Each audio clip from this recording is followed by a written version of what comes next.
Hey guys, in this quick tutorial, I'm going to show you how you can remove profile picture on Facebook.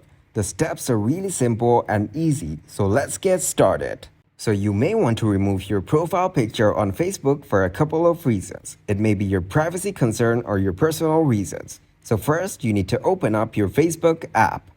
Once you're here, you need to tap on Menu on the top right corner and then tap on See Your Profile on the top. And as you can see here, I have my profile picture on. To remove it, tap on your profile picture. And you will see there are multiple options. What you need to do is tap on See Your Profile Picture option. Once you have opened your profile picture, you need to tap on the three dots on the top right corner. And here you will see an option that says Delete Photo. So you need to tap on it and then tap on Delete to confirm. The only way to remove your profile picture is by deleting it. So after tapping on Delete, go back to your profile. Now to show you guys, I'll refresh my feed.